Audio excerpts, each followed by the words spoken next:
Parfois, l'innovation et l'agilité l'emportent sur la simple force brute.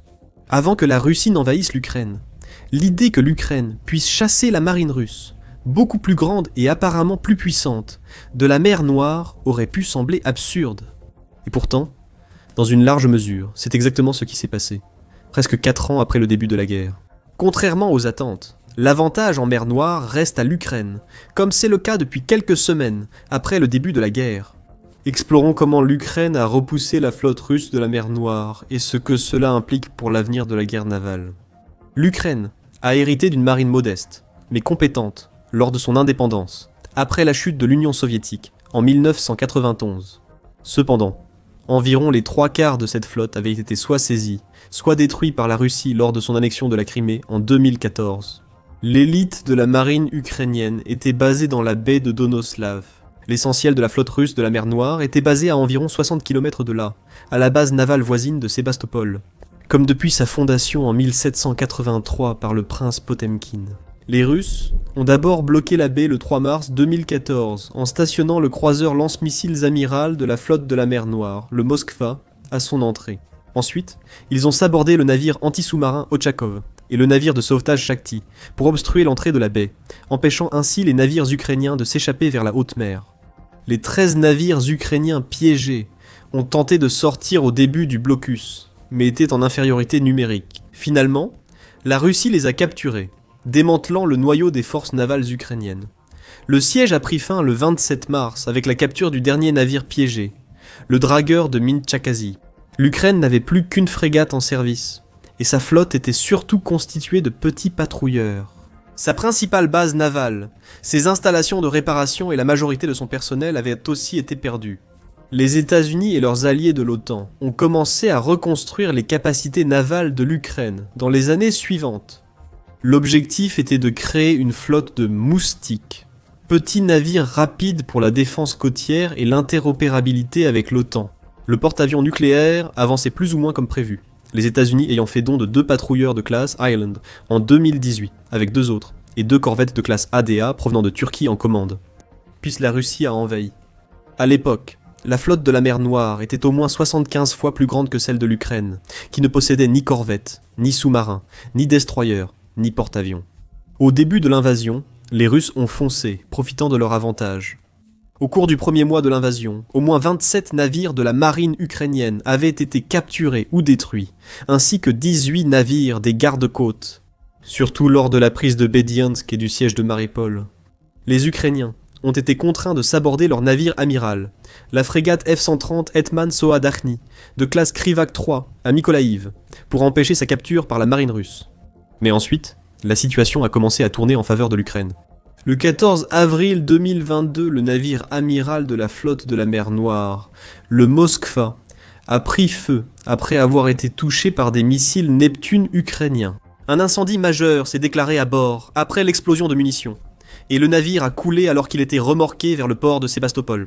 2 semaines plus tard, les forces ukrainiennes ont attaqué 4 patrouilleurs Raptor avec des drones Bayraktar TB, 2 près de l'île aux Serpents, détruisant 3 et endommageant gravement le 4e. Des drones Bayraktar TB, 2 ont ensuite détruit un navire de débarquement dans la même zone quelques jours plus tard. En juin 2022, l'Ukraine a touché et coulé le remorqueur de sauvetage Vassili Bek, apparemment en le frappant directement avec 2 missiles Harpoon. En octobre, l'Ukraine a frappé et établi la norme pour la suite. Le 29 octobre, l'Ukraine a mené son premier grand raid sur Sébastopol avec des drones aériens et navals. Aucun dommage majeur n'a été causé à la flotte de la mer Noire lors de cette attaque, mais les drones ukrainiens ont endommagé le dragueur de mine de classe Nazia. Ivan Golubiets, la frégate amiral Makarov. Le ton était donné. L'Ukraine n'était plus limitée à frapper les navires russes, qu'ils soient en mer ou à quai en Crimée. Avec des missiles et des drones lancés depuis le territoire ukrainien, elle peut désormais aussi frapper avec des drones navals.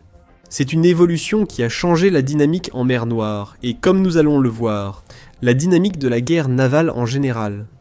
L'Ukraine s'est tournée vers les drones, et la guerre asymétrique comme stratégie globale, afin de contrer la supériorité numérique et la puissance de feu de la Russie. Mais nulle part cette stratégie n'a été plus efficace qu'en mer Noire. Eh bien, avant le début de l'invasion, l'Ukraine avait reconnu qu'il serait impossible d'atteindre la parité militaire avec la Russie. Ainsi, La marine a été construite de manière asymétrique, selon Sergueï Kouzan, président du Centre ukrainien de sécurité et de coopération et ex-conseiller du ministère de la Défense. Cela signifiait remplacer les navires de guerre, sous-marins et porte-avions manquants par des drones. En 2023, la marine ukrainienne s'était transformée en une force agile et asymétrique. La flotte était composée de petites vedettes, de patrouilles et de bateaux pneumatiques rigides, ou Rigid Inflatable Boat, soutenus par une gamme toujours plus large de drones navals, de drones aériens et de missiles anti-navires. Au cours de l'année 2023, l'impact de cette nouvelle flotte n'a cessé de croître. Le 24 mai, le navire de renseignement Ivan Kurs, classe Yuri Ivanovsk, aurait été endommagé par un des 3 drones maritimes ukrainiens. Le 4 août, près du port de Novorossiysk, le navire de débarquement Alenogorsky Gorniak, projet 775, a été gravement endommagé par un drone maritime et remorqué au port par la marine russe. À la suite de l'attaque, la marine ukrainienne a signalé que des navires russes quittaient le port précipitamment et se dispersaient en mer Noire. Mais les attaques ukrainiennes contre la flotte de la mer Noire ne concernaient pas que les drones navals. Le 13 septembre, l'Ukraine a frappé Sébastopol avec des Su-24 et des missiles Storm Shadow britanniques. Le navire de débarquement Minsk et un patrouilleur de classe Project KS 701 Tionets ont été touchés et détruits, tandis que le sous-marin de classe Kilo Rostov-Indon aurait été endommagé au-delà de toute possibilité de réparation économique. Un autre patrouilleur, le navire de patrouille Project 2, 1260. Sergueï Kotov aurait été endommagé par une attaque de drone naval ukrainien le lendemain, puis finalement coulé par un autre drone naval en mars de l'année suivante. L'Ukraine a aussi utilisé des missiles de croisière pour attaquer le chantier naval Zalif à Kerch, Crimée, le 4 novembre, endommageant et peut-être coulant la corvette de classe Karakout relativement récente, Askol, qui transportait des missiles de croisière calibre. Le 26 décembre, une attaque aérienne de missiles de croisière a frappé le Novichakassk, un navire de débarquement russe majeur. La vidéo montrait de fortes explosions et des incendies, suggérant que des munitions, peut-être des missiles de croisière à bord, avaient explosé lors de l'attaque. Environ 74 membres de son équipage ont été tués et 27 ont été blessés à la suite de l'attaque. Cependant, à l'approche de 2024, l'arme ukrainienne causant le plus de dégâts en mer Noire restait ses drones navals, en particulier le drone Magura NT-5C. Le Magura VIK-5 est un Unmanned Surface Vehicle polyvalent, développé par l'Ukraine pour environ 273 000 $. Il peut effectuer des missions de surveillance, reconnaissance, patrouille, recherche et sauvetage, lutte contre les mines, sécurité maritime et missions de combat. Le drone mesure 18 pieds de long et pèse environ 2200 livres, avec une capacité de charge utile allant jusqu'à 7055 livres. Il est propulsé par un système de propulsion à jet d'eau et peut atteindre une vitesse maximale de 48 miles par heure avec une vitesse de croisière de 25 miles par heure. La portée opérationnelle du Magura V atteint environ 500 miles couvrant la Crimée et une grande partie de la côte russe de la mer Noire. Le Magura V est équipé d'une charge explosive jusqu'à 7055 livres, destinée à des attaques kamikazes contre des navires de guerre.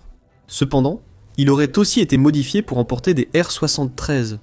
Le module de combat du drone intègre des communications redondantes, comme une radio maillée avec répéteur aérien ou satellite, pour garantir une connectivité anti-brouillage. Le Magura 105 possède aussi des systèmes de navigation avancés, incluant système mondial de navigation par satellite guidage inertiel et visuel pour un fonctionnement autonome ou télécommandé. Il est également furtif, avec une faible signature radar et thermique, renforcée par une coque profilée en V en fibre de carbone, dont la ligne de flottaison n'atteint que 16 pieds de hauteur. Le drone peut transmettre jusqu'à 3 flux vidéo haute définition en temps réel, améliorant ainsi la connaissance de la situation pour les opérateurs. Il peut aussi opérer en groupe, utilisant des drones leurres pour saturer les défenses ennemies et accroître le succès des attaques. Grâce à ces fonctionnalités, l'impact du Magura V5 a été dévastateur. Le 1er février 2024, l'Ukraine a publié des images vidéo affirmant montrer le naufrage de la corvette de classe Tarentule R-334 Ivanovets dans l'ancien bastion naval ukrainien de la baie de Donuslav. Des drones ukrainiens Magura V5C ont coulé le grand navire de débarquement César Kounikov près de la Crimée avec des Unmanned Surface Vehicles Magura V5 plusieurs semaines plus tard. Puis le 6 juin, les Magura V5 ont de nouveau frappé, coulant le remorqueur russe Saturne. Les Russes ont évidemment essayé de réduire la menace de la puissance navale inattendue de l'Ukraine. Après l'attaque de drones navals contre Sébastopol du 29 octobre 2022, ils ont commencé à renforcer sérieusement les défenses du port. En avril 2023, ils avaient installé 6 barrières physiques telles filets et barrages flottants, ainsi que des patrouilleurs, des hélicoptères, des dauphins anti-plongeurs et des postes de tir. Mais pour la flotte de la mer Noire, tout cela c'était largement inutile. En avril 2024, près d'un tiers de la flotte russe de la mer Noire, 27 des 80 navires, dont un sous-marin, ayant été coulés ou neutralisés, le ministère britannique de la Défense a déclaré la flotte de la mer Noire quasi inactive. Le naufrage du Moskva fut un coup très dur. C'est seulement la deuxième fois dans l'histoire navale qu'un navire de classe croiseur est détruit au combat. L'Armada de la República Argentina General Belgrano argentin a été coulée par un sous-marin britannique lors de la guerre des Malouines en 1982.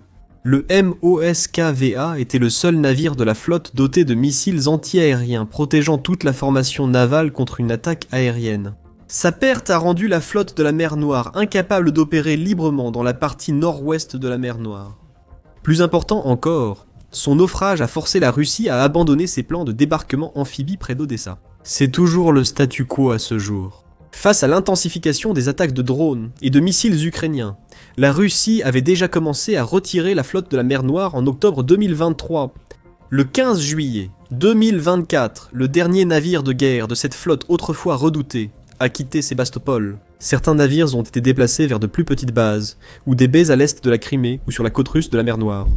La plupart de la flotte de la mer Noire se trouve désormais à Novorossiysk, à environ 300 km à l'est de Sébastopol, sur la côte orientale de la mer Noire. Plusieurs navires de guerre, dont des frégates lance-missiles, des navires de débarquement, des patrouilleurs et des sous-marins, ont été contraints de battre en retraite et de fuir vers des eaux plus sûres. Contraints d'abandonner la base de Sébastopol, et de chercher refuge plus à l'est, à Novorossiysk. Ils réalisent vite qu'aucun lieu n'est sûr, écrit Tom Sharp, ex-capitaine de la Royal Navy, dans le London Telegraph. En fait, l'humiliation de la Russie en mer Noire n'a fait qu'augmenter en 2025. Depuis 2023, l'Ukraine applique une stratégie de sanctions cinétiques.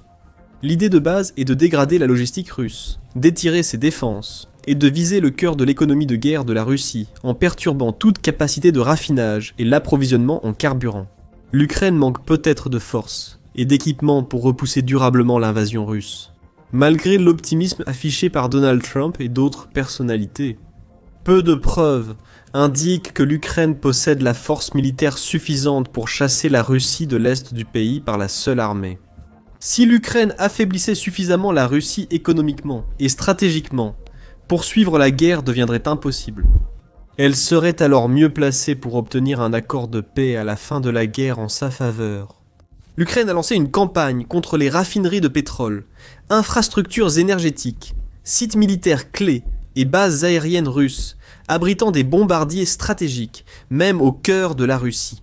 Sa domination en mer Noire a joué un rôle de plus en plus important, surtout depuis que la campagne de sanctions cinétiques a pris un sérieux élan en 2025. Le 6 janvier, la marine ukrainienne a lancé des drones vus à la première personne à Kherson depuis des porte-drones maritimes en mer Noire. C'est apparemment la première fois que des drones aériens, lancés depuis un drone naval, et tous contrôlés depuis la côte ukrainienne, réussissent leur mission. L'attaque a été dévastatrice, détruisant 2 systèmes de missiles Dogor et de canons anti-aériens. Panzer S1, un système de défense aérienne, OSA-KM, et 2 systèmes de défense aérienne, S-300. Selon l'armée ukrainienne et un correspondant de guerre, l'attaque a coûté à la Russie environ 350 millions de dollars. Les systèmes Panzer valent environ 15 à 20 millions de dollars chacun. Le système OSA environ 10 millions de dollars et les S-300 pas moins de 150 millions de dollars chacun. Quelques jours avant, la veille du Nouvel An, la marine ukrainienne a détruit 2 hélicoptères russes, Mi-8, et endommagé un 3e avec des missiles Magura V5 tuant apparemment tout l'équipage. Le drone a endommagé un hélicoptère, puis a touché le second venu aider. C'était la première destruction d'aéronefs par des drones navals. En mai, le Magura a encore marqué l'histoire en abattant un Su-30 russe de 50 millions de dollars équipé de missiles Air Intercept missiles. 9 Sidewinder a été abattu par un drone naval, ce que la Russie nie. Frapper un avion de chasse avec un missile lancé depuis un drone naval a constitué une première non seulement pour la guerre des drones, mais aussi pour l'histoire du combat aérien dans son ensemble. Plus tard ce jour-là, les Ukrainiens ont abattu un second Su-30. Un équipage perdu, l'autre a pu s'éjecter et évacuer. Ce serait la première utilisation connue du Magura SEP Unmanned Surface Vehicle. Mais les innovations de la marine ukrainienne ne se sont pas arrêtées là. Le 21 août, le renseignement militaire ukrainien, la direction principale du renseignement du ministère de la Défense de l'Ukraine, a annoncé avoir frappé un patrouilleur russe en mer Noire, près de la ville occupée de Zalinskypor, dans l'oblast de Kherson, la veille, tuant 5 membres d'équipage. L'attaque a été menée avec un missile tiré d'un Unmanned Surface Vehicle guidé par laser depuis un drone.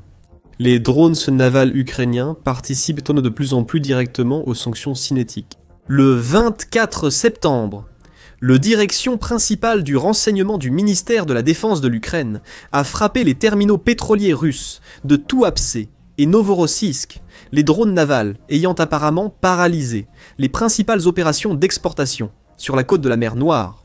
Les drones ont visé des centres logistiques majeurs, dont le complexe pétrolier Transnev d'État et le terminal du consortium du pipeline de la Caspienne à Novorossiysk. Ces installations sont essentielles aux exportations de pétrole russe, y compris via la flotte Fantôme. Ensemble, elles peuvent exporter environ 2 millions de barils de brut par jour. Parallèlement, l'innovation navale ukrainienne progresse avec la présentation de son nouvel Unmanned Surface Vehicle en septembre.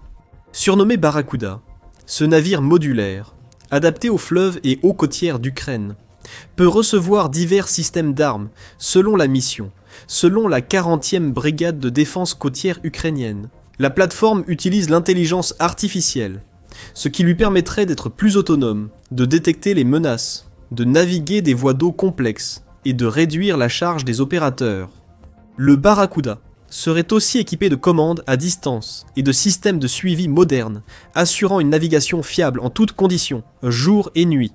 Malheureusement pour l'Ukraine, la Russie se remet lentement mais sûrement de son humiliation en mer Noire, et elle a commencé à proposer ses propres innovations, pour tenter de reprendre l'initiative. En avril 2025, le président russe Vladimir Poutine a annoncé un plan d'expansion navale de 100 milliards de dollars sur 10 ans, promettant de moderniser la flotte russe. À la lumière des nombreuses vulnérabilités de la marine russe révélées par l'Ukraine en mer Noire, il est certain que le défi auquel ils sont confrontés est de taille. Comme l'a dit Kirilo Boudounov, le chef du renseignement militaire ukrainien, la flotte de la mer Noire est complètement bloquée. Les Russes plaisantaient sur le fait que l'Ukraine n'avait pas de flotte, seulement quelques bateaux. Aujourd'hui, ils sont dans la même situation. La Russie a retiré la plupart de sa flotte de la ligne de tir et renforcé ses défenses côtières, bien qu'elles soient régulièrement testées par les drones ukrainiens. Plus important encore, en grande partie grâce au succès de l'Ukraine avec les drones camps navals, la Russie a commencé à développer les siens. Selon Samuel Bendet, chercheur principal adjoint au Centre pour une nouvelle sécurité américaine, les développeurs russes sont repartis de zéro pour concevoir leur Unmanned Surface Vehicle. Parmi leurs conceptions actuelles, au moins une demi-douzaine de Unmanned Surface Vehicles sont influencés par les propres bateaux, sans pilote de l'Ukraine. Avec le temps, les plans russes pour les Unmanned Surface Vehicles tels que le Vizir, Murena, Orkan et BEC-1000 ont évolué. La marine russe prévoit aussi d'utiliser ces Unmanned Surface Vehicles pour transporter du matériel de surveillance, des drones, des missiles, des roquettes et d'autres armes, pour traquer les Unmanned Surface Vehicles et les moyens militaires terrestres ukrainiens. Ils commencent à progresser. En août 2025, la Russie a annoncé sa première frappe réussie, avec un Unmanned Surface Vehicle coulant le navire de reconnaissance ukrainien Simferopol, près du Danube, avec un bateau drone. Moscou expérimente également des plateformes plus ambitieuses, notamment le Katran, un porte-drone naval conçu pour lancer des dizaines de drones kamikazes, vus à la première personne lors de missions jusqu'à 200 km de distance. Il doit encore faire beaucoup pour combler son retard et reprendre le contrôle de la mer Noire. Mais les dures leçons qu'elle a dû apprendre ont également poussé les marines du monde entier à se lever et à prendre note. Pour l'amiral Saben Key, ex-chef de la Royal Navy, les navires autonomes et l'automatisation représentent un tournant aussi important que le Dreadnought. Une allusion au progrès en propulsion, artillerie et blindage qui ont forcé les Marines britanniques et allemandes à adapter leur stratégie au début des années 1900. Nous faisons face à un changement de paradigme totalement nouveau, a-t-il déclaré au salon Defense and Security Equipment International à Londres en 2023. Selon l'amiral, les attaques ukrainiennes réussies indiquent aux marines quelles capacités offensives et tactiques elles devraient envisager. D'autre part, le succès de telles attaques signifie que les marines doivent de toute urgence reconsidérer leur stratégie défensive. Et il était loin d'être le seul dirigeant naval à observer la situation avec une attention soutenue. La Chine, l'Iran et la Corée du Nord sont tous actifs. Ils conçoivent des drones navals autonomes inspirés de l'Ukraine et équipés d'intelligence artificielle. Les marines de l'OTAN conçoivent divers systèmes navals sans équipage et renforcent leur défense face à cette nouvelle menace. Tout comme l'utilisation par l'Ukraine de petites drones vues à la première personne bon marché pour détruire des blindés russes valant des millions a changé le statu quo sur le champ de bataille terrestre. Ces innovations dans le domaine des drones navals menacent de faire de même en mer. Imaginez un essaim de petits mais redoutables drones navals Houthis terrorisant un puissant porte-avions américain. Ce n'est pas aussi farfelu que cela aurait pu paraître il y a seulement quelques années. Et la course est lancée pour voir qui l'emportera finalement dans cette nouvelle course aux armements technologiques. Maintenant, si ce n'est pas déjà fait, cliquez sur le bouton « S'abonner » et activez les notifications pour ne rien manquer des dernières actualités militaires et des analyses approfondies depuis l'Ukraine et au-delà. Merci de regarder.